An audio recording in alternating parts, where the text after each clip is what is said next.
Hello guys! Hello Virgo! Welcome dito sa aking channel Virgo. Alamin natin Virgo kung anong messages, vibration, gabay energy para sa lahat.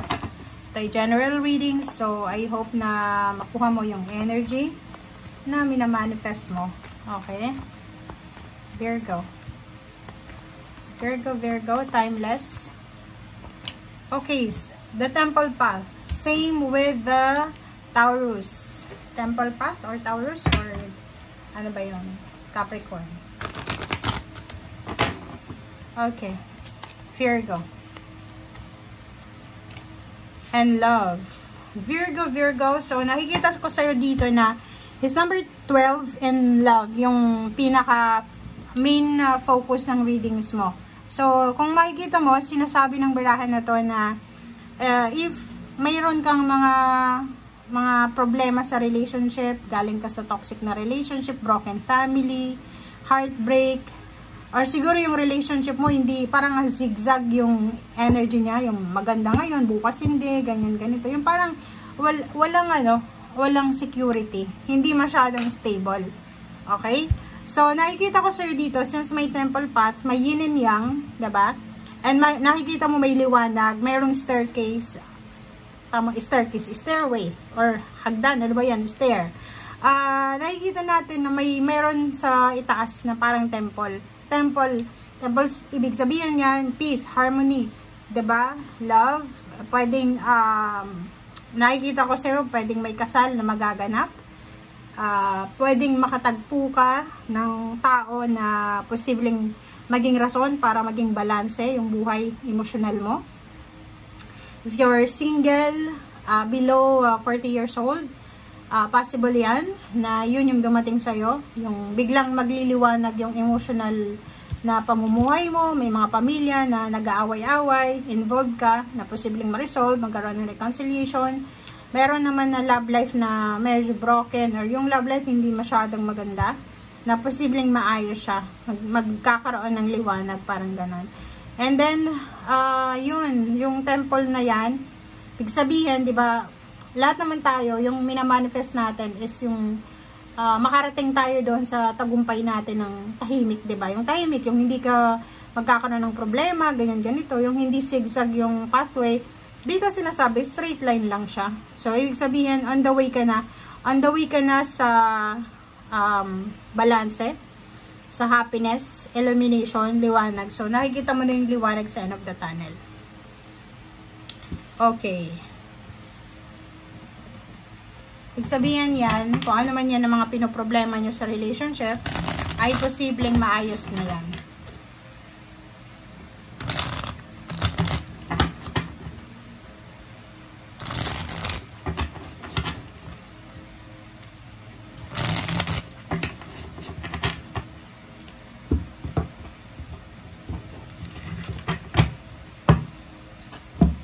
Okay, first card natin is Six of Pentacles. Wow, it's all about money.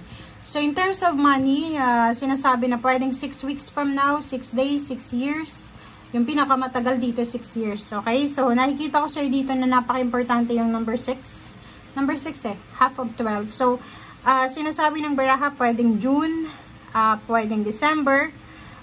Nakikita natin na ang makakatagpo ka ng pwedeng 2 or 3 or maraming tao na makakatulong sa'yo para maging balance yung emotional at the same time yung financial. Yung parang may mga tao kang makikilala na tutulungan ka nila para like for example, magkaroon ng negosyo, magkaroon ng trabaho, parang ganun. Okay? Kailangan mong maging kalmado lang. Okay? Kailangan mong kalmahin yung sarili mo.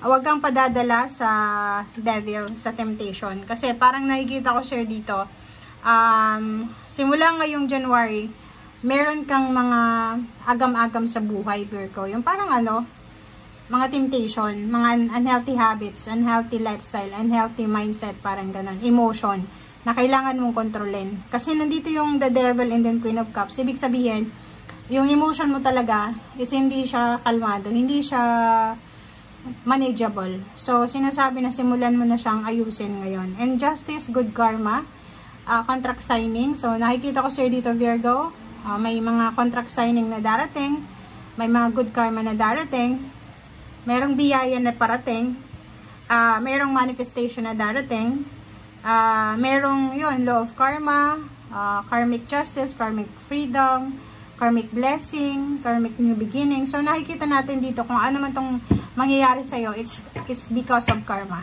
Okay? So, yun. Two of Swords, and then Ace of Wands.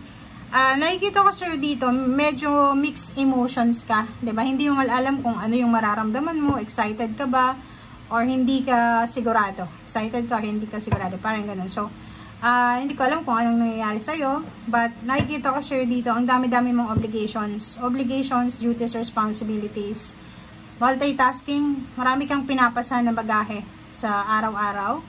And Two of Swords, nakikita ko sa'yo dito, medyo confused ka din sa mga bagay-bagay. Pero, alam mo yun, yung parang may rason kung bakit ka excited, kailangan mo maging masaya, pero sa end na yan, diba, like for example, may celebration, nakikita mo, nararamdaman mo sa sarili mo na masaya ka, tapos bigla kang makakaramdam ng takot, na parang isipin mo, ala, baka yung kapalit ng kasayahan na to is kalungkutan, parang ganun. So, yun yung nakikita ko sa'yo. Page of Cups, and then Ten of Swords. So, nakikita ko in terms of relationship, magiging maayos yung relationship mo 10 months from now, 10 weeks from now, or yung pinaka matagal is 10 years.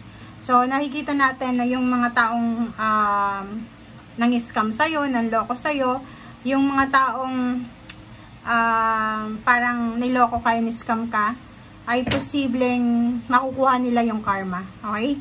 7 months from now, is either July, mag-iingat ka kung halimbawa may pera ka, may ipon ka na, may pera ka na inilalaan sa future mo, pakaingatan mo yan kasi pwedeng manakaw yan ng ibang tao, or posibleng ikaw mismo, pwedeng, kasi may the devil, pwedeng gastusin mo siya sa mga luho mo, mahilig ka sa online shopping, mahilig ka sa kung ano man. So, sinasabi dyan, mag-iingat ka kahit hindi pa dumating yung 7, yung July or April, para ano, sigurado. Okay? Ingatan mo yung pera, dapat, tawag dito, ang tawag dyan, dapat ano lang, kontrolado mo, manageable yung salapi, kasi ikaw din yung magsasuffer sa bandang huli. And yun, sabi ko sa kanina, 10 of Wands, about the duties, responsibilities, ang dami mong pinapasan. So, yun guys, nakikita ko sa'yo, magiging sobrang busy ka simula ngayong January, end of January, until the end of the month, kasi number 12 to, until the end of the year. So, it's December 2025. So, nakikita ko na sobra kang magiging busy. Busy. Okay? Thank you guys for watching. Ito ay para sa lahat ng Virgo. Bye!